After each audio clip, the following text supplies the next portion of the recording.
What is going on, party people? Back here once again for Nitro and Thunder. Crazy stuff from the following past week. What are we going to get into? Who knows? But it's time for a Nitro. Chris, what do you have in store for us here tonight? So, you got the 50% owner of Monday Nitro, Mark Cuban, comes out to open the show. He announced his first announcement is to announce the big. It's going to be a Universal Championship Fatal 4-Way at Sin. It's going to pit the champion, Davey Boy Smith Jr., against Eddie Edwards, who's also going to be taking on Jeff Cobb, who's also going to be taking on Bully Ray.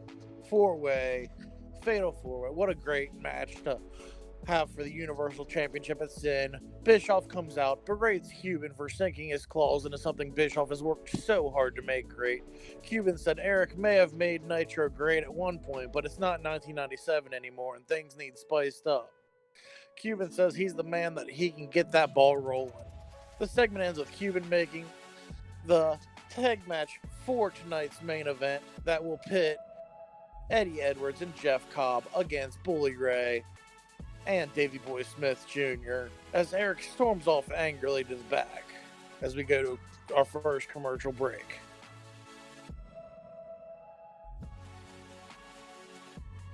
And in a bout that had superb wrestling. I know. I was like, ooh. There we go. 87 overall. That might be our best match maybe yet. Look, I'm a big believer that people are sleeping on Pepper Parks, all right? Not in our save. I'm saying like in real life. Like I could do a whole video on it, but Simon Grimm got a 90. I know, dude. I've been sleeping on that because I guess I just haven't watched the MLW stuff with him, but still. But good deal, good deal on both guys. Get me an 87 there because that was really honestly just a match to get Grimm some TV time because I'm gonna start moving forward. Obviously, he's a member of the NWO Exotic. And he's going to be starting to. We're going to be seeing a little bit more of him, but it looks like I might have to get us a little bit more Pepper Parks too. So let's move on to the next segment. And in our segment, we got some RVD with his two little new buddies, Desmond Xavier, Trey Miguel.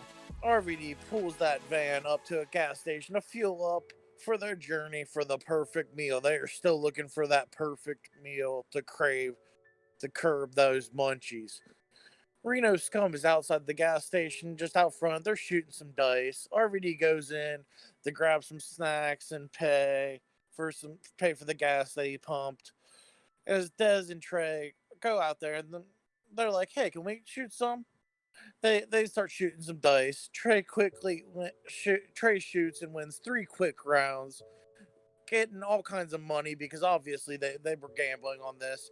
This infuriates Reno Scum as they try to get physical before the gas station owner runs out and yells at Reno Scum, telling him that he told them to stay off his curb because they have been causing all kinds of trouble. He's calling the cops. Dez and Trey shove the Reno duo to the ground before diving back in the van as RVD speeds off into the streets. Next segment. And in a bout that had good heat, decent wrestling, which is surprising to hear from this hardcore division, I'm going to be honest with you. We had Charlie Tiger, Brody King, and Mance Warner defeat Tommy Dreamer and the Sandman and Rhino in a no disqualification match when Charlie Tiger submitted Sandman. Charlie Tiger's getting better at his gimmick. So Mance Warner. Tommy Dreamer worked through an injury, but took a big toll apparently. Yeah, he was the weakest one with the 47 because of that injury, it looks like. Okay, let's go to the next segment.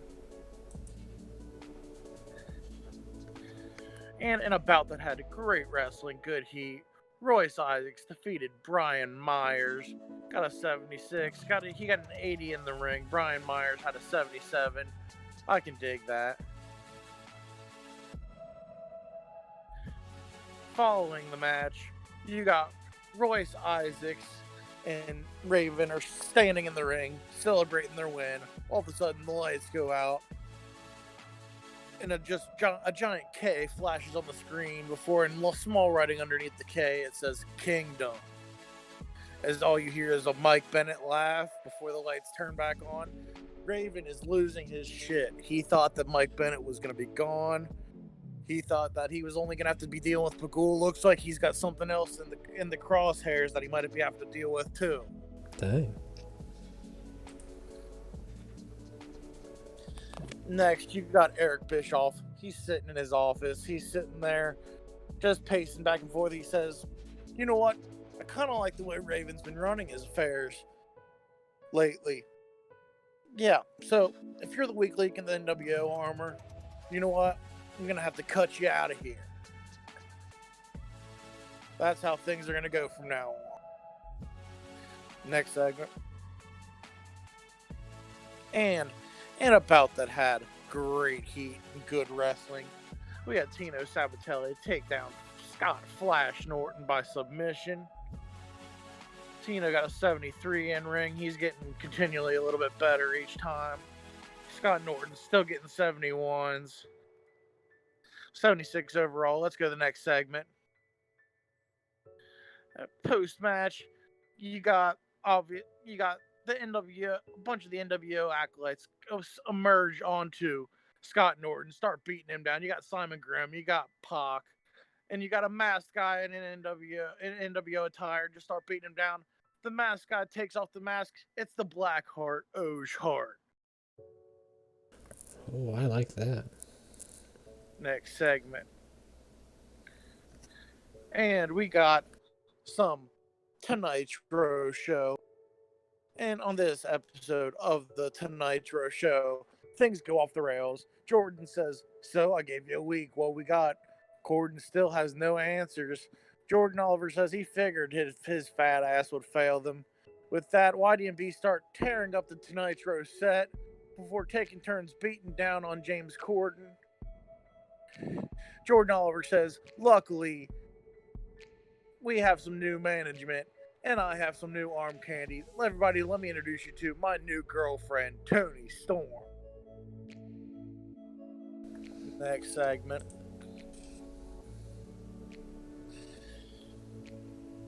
In a superb match, the Young Bucks and America's Most Wanted defeated FTR and Warbeast, and Matt Jackson pinned Joey Machete with a moonsault. Chris Harris was the weak link. Damn you, Chris Harris. Chris Harris. But he didn't eat the pin. Everyone looked pretty good in the ring, though. He didn't eat the pin, though. That's all that matters. Joey Machete continues to eat the pin. Okay. We got another segment here with our High Time squad over here. The van gets a flat tire, and they're looking around. Right next to them, they're right next to a factory. So they figure, oh, someone in there has to have something that we can use to change this tire or get this thing rolling.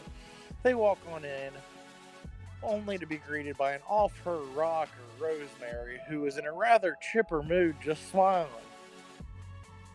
And she's like, hello, friends.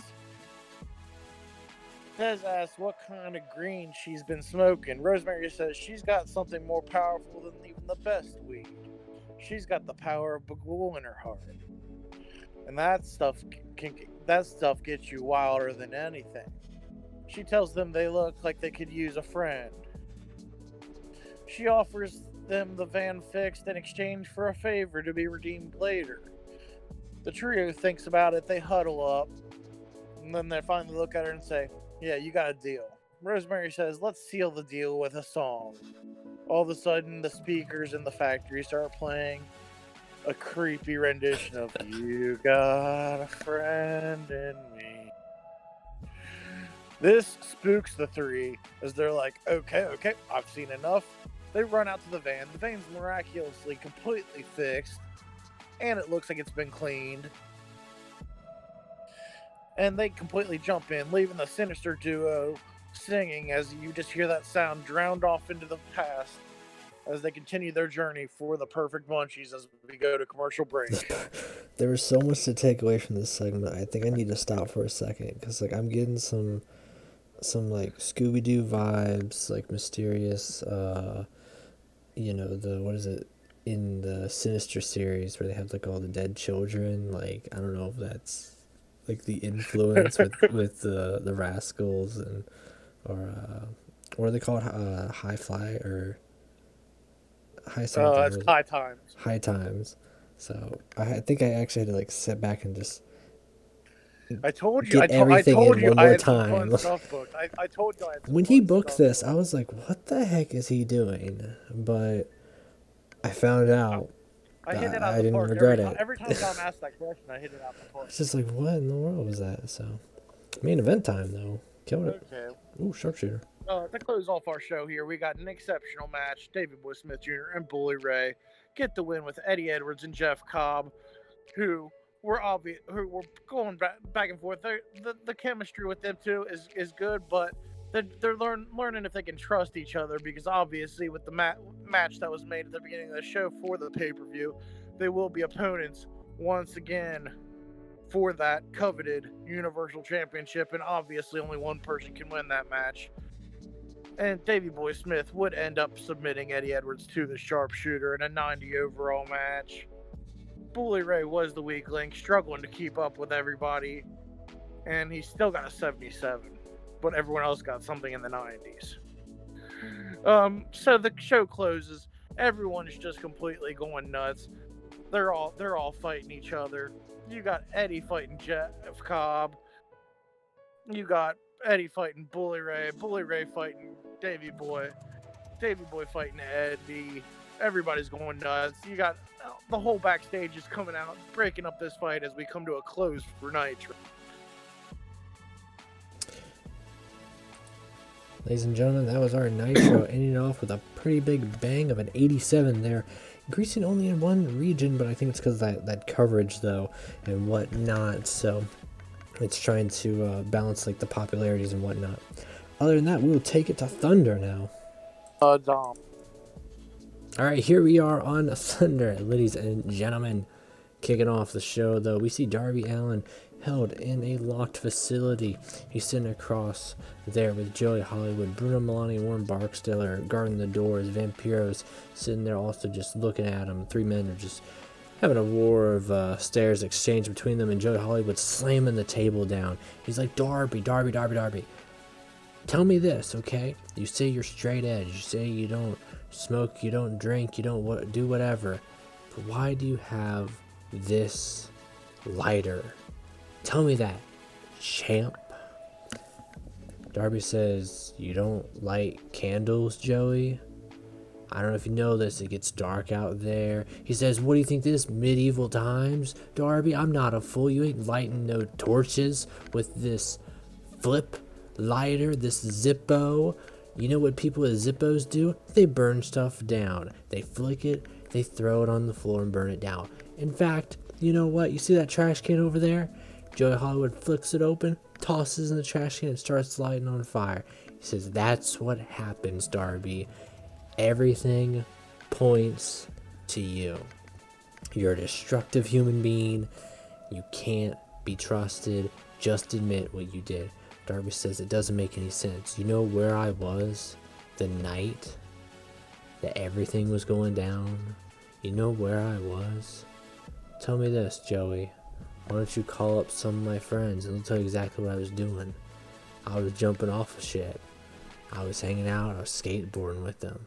So tell me, Joey, how much research did you do? He says, that's enough for today.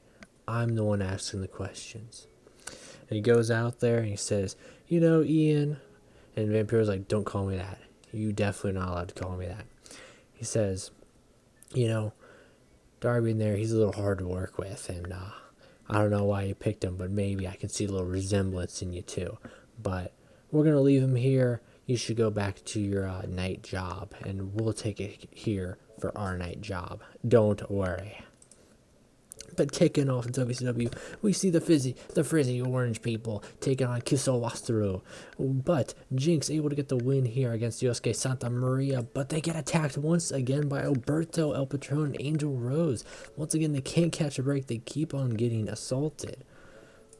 Following that, though, we see Sammy Guevara, he's backstage. He's just having a good time, getting some drinks in, whatnot. Same as before. Joe Exotic bumps into him and knocks his drink over, all over his shirt. He says, man, that wasn't cool. He says, just a little bit closer and you would have got all over my Paramount Championship. He says, oh, I'm so sorry.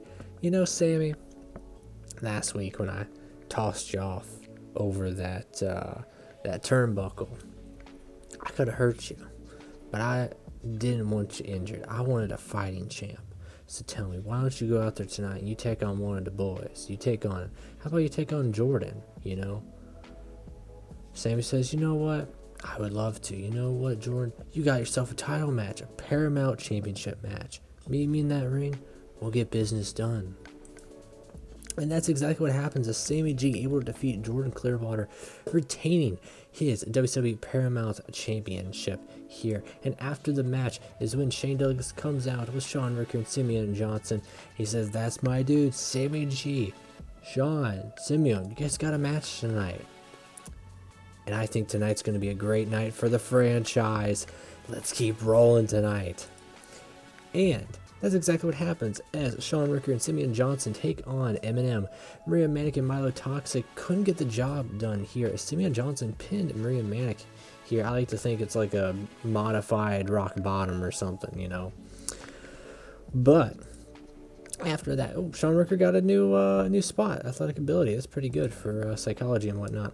Following that, we see a Cass XL in the office of Johnny Ace, walking right past Walter, who looked like he was going to stop him there for a second, but he props off. He knows things are tense, and he respects him after their big battle. And he says, you know what? I'll let him walk by. And Cass slams his hand on the table, says, Johnny, it's been a week. It's been longer than that, actually. The prison's burned down, and Jim Cornette is missing. The other half of Thunder Management. He says, I know. That means I'm fully in charge. Don't worry. You still have your match at Sin, and I would be more focused on that. He says, why aren't you guys looking into where's Jim Cornette at? He's missing. He's like, because he's not a problem to me. If he's not a problem to me, he's not a problem to the wrestling world. He shouldn't be a problem to you, holding you back. Now look, Cass, I know you're a sleeper agent, okay? But, you know, maybe you could come join Walter and I, and we can get some real work here done. Cass is like, you know, man, I don't know about this one. He says, hey, look, I know tensions have been tough here, you know, but what are you going to do? Your own investigation? He says, you know what? I might have to here. And yes, I know I flipped a switch on Walter and Cornette and all them, but I kind of had to for story reasons and whatnot because things weren't rolling down. But come on. You guys forgive AEW and WWE for doing that stuff. Forgive me there. So it's been a long couple of weeks and whatnot. But Marshall Von Erich, Akira Tozawa, and TJP have a pretty good triple threat match here with the Marshall Von Erich tapping out Akira Tozawa. I wanted some steamrolling, honestly, for Von Erichs, you know. But here's where things start really hyping up here. We are seeing with the Reformed here as Buff Bagwell, Brian Pillman Jr., and David Benoit. Of course, they're still chilling out in David Benoit's house. Brian Pillman finally convinces David. He says, hey, why don't you get in the ring? Be your first ever match. David's like, okay. He's like, you know, Buff, you be the referee. We can make some magic here, okay? Let's see what you got. And in that, we see Brian Pillman Jr. able to get the win over David Benoit. No surprise there, honestly. Come on, guys. Tornado DDT. And after the match, he helps him up. And Buff says, good match between you guys. But there's a knock on the door. And Buff goes to answer the door because David's still pretty winded. And Buff's, or Brian's making sure he's okay. Buff opens up the door and he sees Marty Scurll chilling there with the Cyberhawk Initiative. And Marty comes walking in there, cane and all, shrugging back and forth, laughing. He says, well, gentlemen here, I found you. And we have some skeletons in our closet, don't we? We got some secrets now. So tell me this one. You know about the prison. You don't know who burned it down. And I think people honestly think you guys might have done it, looking at how well, you know, you say you're reformed, but what are the chances of having more occurrences, reoccurrences of bringing back your criminal past, of your entire legacies? So tell me this, guys. Why don't you join the villain enterprise and embrace who you guys really are? And Buff says, no, Marty. Because I know we didn't burn it down. I know we ran away. I know we probably shouldn't have, but we're free men now. Marty, we're going to have to decline that one. He says, it's a shame. He says, well, if you ever want to know where Mr. Cornette's at, or you ever want to know who really did it, you know where to call me. You know where to find me. I wish you all, gentlemen, a wonderful night, and I will see you all very soon, hopefully. After that, in our main event, though, we have Alakini defeating Tennille Dashwood here with the Havoc Killer. Pretty good match there. And after that, we see Cass XL coming in. You know, there's opening up there for the containment center area where Darby's at, and Cass comes in and he's like, Darby, I saw what happened last week. You know, Johnny and I, we haven't really been seeing eye to eye. I've been speaking more with Cornette. And honestly, you know, I think there's something going on here. And I think I've cracked the code on it. I know who burned down the prison. Darby says, oh yeah? He says, you think you can get me out of here? Vampiro's sitting by the door. He says, why should we trust you? You're flip-flopping, you're changing. 1 minute you're with Mr. Johnny Ace. Next week you're with Mr. Jim Cornette. You know, I don't think you and Walter really know the type of men that you want to be. Now, I got other things to deal with. I got the Brotherhood to worry about, okay? These brothers in paint. Alright, the Whisper, 01. Alright, I'm busy trying to break out Darby while they're left in the dust. You know, maybe I have some room for some more muscle in the group, Cass, but I think you need to find yourself and who you are, especially with a big title match coming up at Sin. So tell me, why are you helping us? He says it's simple as this, okay? Why would I want any truth to be hidden? Alright? I know exactly what's going on here. Johnny's going crazy with power, and I think maybe he framed someone else, and we're all taking the blunt for it, and soon he's going to turn his back on me. So I say I hit him first before he hits me. And so the stronger all of us are together, I think we'll be doing better off. He says, well, that's great, Cass, that's great, but who the hell caught the prison on fire? Who blamed this all on Darby? Alright? Cass says, simple as this. You want to know who did it? You're looking at him. And Darby, he just stands up. He points his finger at Cass. He says, and you didn't say a thing at all. And Vampiro's sitting there. He says, man, I shouldn't have trusted you since you walked in the store. Why should I not fight you? Why should I not beat the shit out of you right now, Cass? He says, because I'm going to expose Mr. Johnny and tear down the whole management of Thunder all by myself. He says, alright. He says, well, make this right.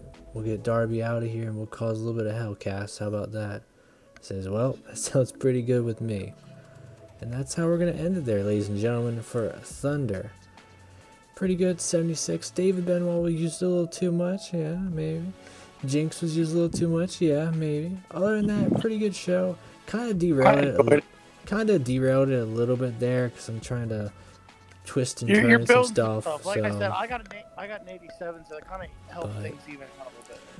Yeah, other than that, though, I think we got some good trails what we want going on, you know, main story-wise and side stories, kind of. So, you know, not as easy when you take a couple of day breaks and you're like, oh, shoot, what I want to do here and there. But hopefully, you know, we keep you guys entertained and whatnot during these times. Thanks once again for joining us, and we'll see you all next time.